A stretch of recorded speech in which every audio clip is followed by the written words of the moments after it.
바로 시작을 하겠습니다. 마르코가 돌아간다는 스핑크스에 대하여 이야기해드릴게요. 마르코가 샹크스배에 합류하지 않는 건 캐릭터의 정체성을 지키기 위해서이기도 하지만 스핑크스를 지키기 위해서입니다. 스핑크스를 이야기하기 전에 세계관 이야기를 살짝 들려드릴게요. 세계정부의 가맹국에 가입할 수 있는 조건은 바로 천상금입니다. 오다는 상황 에피소드에 들어서면서 세계정부의 비가맹국들은 세계정부의 보호가 이루어지지 않기에 해적과 납치꾼들에 의해 초토화되는 것과 가맹국이라 하더라도 왕실이 국민들의 고열을 빨며 자신들은 호의호식하고 세계정부로부터 안전을 보장받는 부작용도 그려왔습니다. 흰수염도 비가맹국의 모하였기에 해적이 되고서도 고향이었던 곳에 마음이 쓰여 돈과 물자를 보냈다는 섬이 바로 스핑크스 섬이에요. 샹크스가 흰수염과 에이스의 무덤을 스핑크스 근처에 만들어주기도 하였죠. 그런데 지금도 넘치는 정보에 많은 분들이 필요하실 수도 있지만 굳이 스핑크스 섬의 이야기를 꺼낸 이유가 있습니다. 이 스핑크스의 연결고리로 존재 자체가 의심스러웠던 에드워드 위블이 언급되게 됩니다. 위블은 흰수염 해적단의 잔당을 쫓고 있고 스핑크스 섬도 노려질 것이라는 마르코의 대사가 있었거든요. 마르코가 와노쿠니에 가 있는 동안은 위블도 해군의 표적이 되었기에 스핑크스 섬이 무사할 수 있었지만 타이밍이 안 맞았다면 벌써 불바다가 되었을 수도 있습니다. 모든 실무에 근황이 나오고 있는 지금 이제 위블의 차례도 멀지 않았습니다. 즉 마르코가 스핑크스 섬으로 돌아간 이유는 흰수염의 고향을 지키기 위함인 것이고 위블이 등장할 때가 다가오고 있다는 뜻이죠.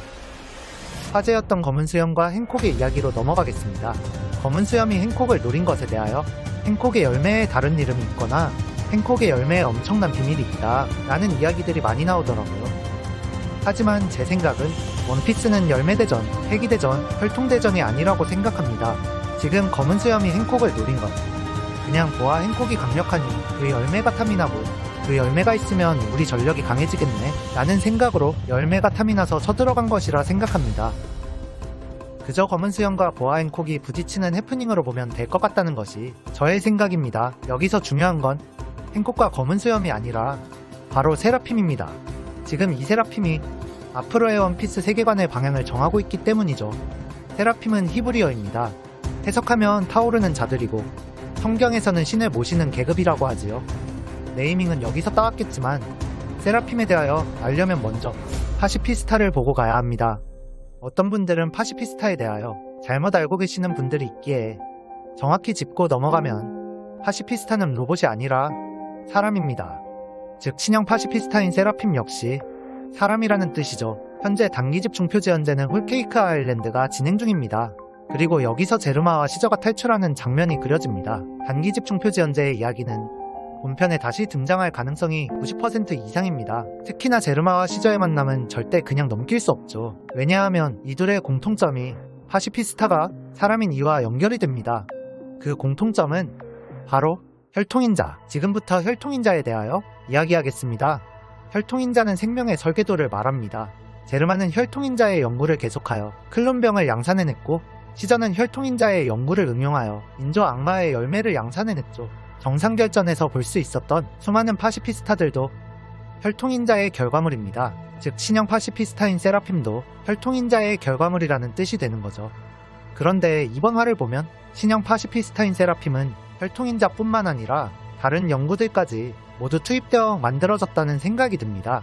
그 이유를 부모대 파시피스타와 다른 점 3가지를 들어 설명해 드릴게요.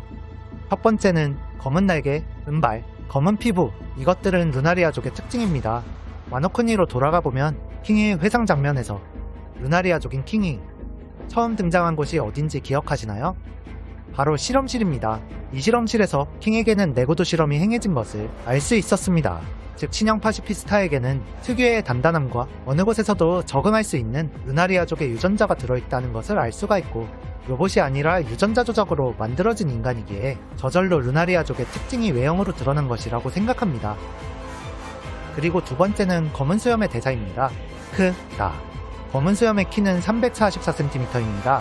아이의 모습이 검은 수염에게 크다고 느껴진다는 것으로 떠오르는 건 딱 하나밖에 없습니다. 바로 거인이죠.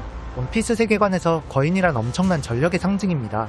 거인족 엘바프와 해군의 거인들, 카이도가 사들인 거인족의 실패작들, 빅맘이 엘바프와 손잡았으면 해적왕이 되었을 것이란 이야기까지 거인들의 전장에서의 존재감은 어떤 종족과도 비교할 수 없습니다. 그래서 세계 정부가 몇백 년 전부터 거의나 실험을 해온 것입니다. 하지만 시전은 불가능하다고 했었죠. 그런데 지금 원피스 세계관 최고의 과학자는 베가펑크입니다. 과학자 한 명이 혈통인자를 만들어내고 세계의 판도를 바꾸고 있습니다. 즉 베가펑크의 진보는 어디까지 이루어졌을지 상상할 수 없다는 거죠. 즉 아이의 모습을 한 세라핌이 크다는 것은 베가펑크의 거의나 연구가 완성이 되었다는 뜻이 될 수도 있다고 생각합니다. 그리고 세 번째는 감정입니다. 기존의 파시피스타는 원래 표정 변화가 없는 쿠마의 복제라서 표정이 아닌 로봇처럼 행하고 말하는 것 때문에 감정이 없다는 걸 알 수 있었습니다. 하지만 세라핌은 뭔가 감정이 있는 것 같다고 느껴집니다. 싸울 때에 힘을 쓰는 표정이나 웃음을 짓는 표정에서 말이죠. 마치 현실 세계로 치면 감정이 있는 인공지능의 느낌이 든달까요? 그리고 이것이 쿠마의 인격이 말살되는 것과 연관이 있지 않을까 생각해봅니다. 즉 세라핌은 혈통인자와 쿠마의 생체 실험과 루나리아족의 생체 실험, 거인화를 위한 생체 실험의 집합체라는 것인데 솔직히 여기까지 와서는 과연 이들이 루나리아족과 거인족과 칠무에만으로 연구를 끝냈을까 싶습니다. 어쩌면 세라핌은 모든 종족의 생체 실험으로 만들어진 세계 정부의 병기가 아닐까 싶은 거죠. 그리고 문득 드는 생각이 있었습니다. 베가펑크는 좋은 사람으로 알려져 있습니다.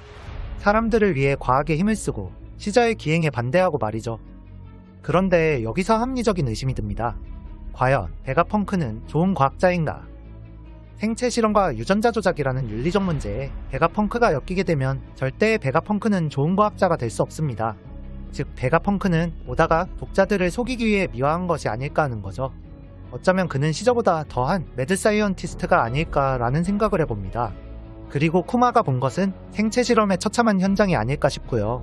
그리고 또 하나의 재미있는 이야기가 생깁니다. 아까 말씀드렸던 킹의 과거 회상의 실험실에는 카이도도 있었습니다.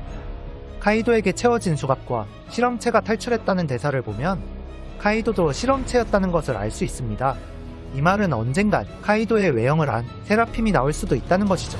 그리고 미호크나 행콕은 실험체가 된 적이 없음에도 불구하고 어린 시절에 미호크나 행콕의 외형을 한 세라핌이 나왔다는 건 실험체가 되지 않고도 누군가의 외형을 한 세라핌을 뽑아낼 수 있다는 것이며 어린 시절의 빅맘이나 어린 시절의 흰수염 같이 전설들의 어린 시절의 세라핌을 볼 수도 있지 않을까 합니다.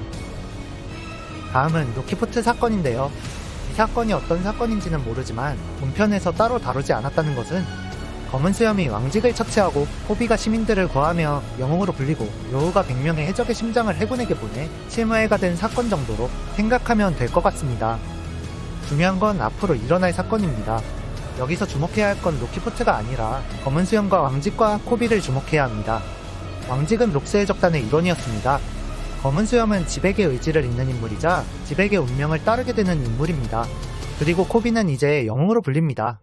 록스의 적단, 지백, 영웅, 세 개의 키워드로 떠오르는 사건이 있지 않으신가요?